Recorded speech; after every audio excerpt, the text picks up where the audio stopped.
बिहार के कई इलाकों में बाढ़ से हाहाकार मचा हुआ है। नेपाल में हुई भारी बारिश से बिहार में बाढ़ जैसी स्थिति देखी जा रही है। बिहार के 16 जिलों में बाढ़ का कहर देखा जा रहा है, तो करीब 9 लाख से ज्यादा आबादी प्रभावित है। हालात को देखते हुए एक्शन में शासन प्रशासन नजर आ रहा है, तो मुख्यमंत्री नीतीश कुमार हालात पर नजर बनाए हुए हैं। बाढ़ के बीच भारतीय वायुसेना ने मोर्चा संभाला हुआ है। वायुसेना के हेलीकॉप्टर से की जा रही है फूड पैकेट्स की एयर ड्रॉपिंग। तो बड़ी जानकारी सामने निकल कर आ रही है। आपको बता दें, बिहार में बाढ़ से हाल बेहाल है, हाहाकार मचा हुआ है। इन तस्वीरों से आप अंदाजा लगा सकते हैं, जहां पर बारिश बाढ़ ने विकराल रूप ले लिया है। नेपाल में मची तबाही का असर बिहार के निचले इलाकों में भी देखा जा रहा है। तो देखिए किस तरह से बिहार की स्थिति भयावह नजर आ रही है। लोगों के आशियाने पानी में डूब गए हैं, लोग पलायन को मजबूर हैं। वायुसेना फूड पैकेट्स की एयर ड्रॉपिंग कर रही है ताकि लोगों तक राहत पहुंचाई जा सके। विस्तार से जानकारी के साथ मेरे सहयोगी आशुतोष हमारे साथ जुड़ गए हैं। आशुतोष, इस वक्त आप कहां पर मौजूद हैं? बिहार में स्थिति भयावह नजर आ रही है, सरकार क्या कदम उठा रही है, किस तरह से रेस्क्यू टीम्स लोगों तक राहत पहुंचा रही है?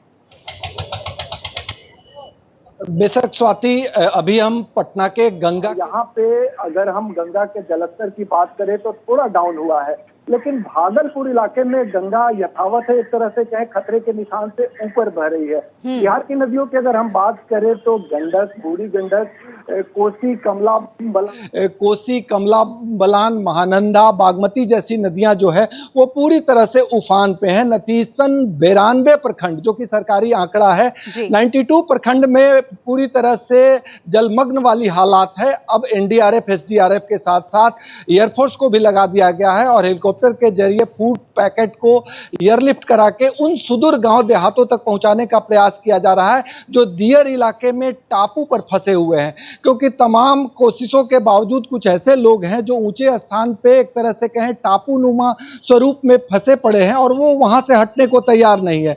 नतीजतन जिन लोगों को ऊंचे स्थानों तक ले जाया गया है वो तो ऊंचे स्थान पे हैं, लेकिन दियर इलाके में अच्छी खासी जनसंख्या अभी भी फंसी पड़ी है और वहां पे भोजन सामग्री उपलब्ध कराना सरकार की नैतिक जिम्मेवारी है और इस दिशा में प्रयास भी चल रहे हैं। तो सरकार ये मान के चल रही है कि जब तक सामान्य स्थिति नहीं हो जाती है तब तक इस तरह के प्रयास होते रहेंगे। हालांकि कल राहत भरा दिन रहा, कल बारिश नहीं हुई है। नेपाल के तराई इलाके में हल्की फुल्की बारिश हुई है। नतीजतन कोसी का जो इलाका है वो थोड़ी राहत महसूस कर रहा है और डैम पर पानी का बहुत ज्यादा दबाव नहीं है। लेकिन आज जो मौसम विभाग का फोरकास्ट है उसके मुताबिक आज बागमती नदी यानी मुजफ्फरपुर के आसपास के इलाके में बारिश होने की संभावना है। यदि बारिश होती है तो एक बार फिर से उफान की स्थिति उत्पन्न हो जाएगी। अन्यथा जिस तरह के हालात हैं, चारों तरफ पानी फैला हुआ है, अभी सरकार के समक्ष दो चुनौती है। सबसे बड़ी चुनौती है कि जो पीड़ित हैं, बाढ़ पीड़ित हैं, उन तक खाने की व्यवस्था कराई जाए और जो पानी में फंसे पड़े हैं यानी पानी के करीब फंसे पड़े हैं उन्हें महामारी न हो, डॉक्टरों की समुचित व्यवस्था कराई जा रही है। हालांकि कई जगह से ये भी आरोप लग रहे हैं कि सरकार की जो व्यवस्था है वो उन तक नहीं पहुंच रही है, लेकिन सरकार जरूर ये दावा कर रही है। कौन से जिले सबसे ज्यादा प्रभावित इस वक्त बाढ़ से नजर आ रहे हैं? दूसरी तरफ हम आपसे जानने की कोशिश करेंगे, क्या नेपाल सरकार से राज्य सरकार ने या केंद्र सरकार ने बातचीत करने की कोशिश की है? इससे संबंधित कोई जानकारी आपके पास?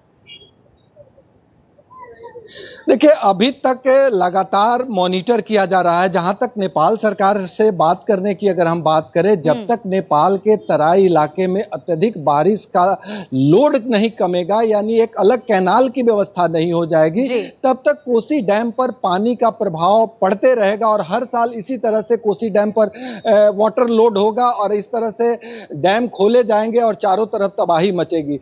तो पहले कई बार प्रयास किए गए हैं, सरकार इस मामले को लेकर गंभीर गंभीर है। नित्यानंद राय आए थे बिहार, उन्होंने मुआयना किया और भरोसा दिलाया कि भारत सरकार के स्तर से नेपाल सरकार से बात की जाएगी ताकि एक समुचित व्यवस्था करके हल निकाला जा सके।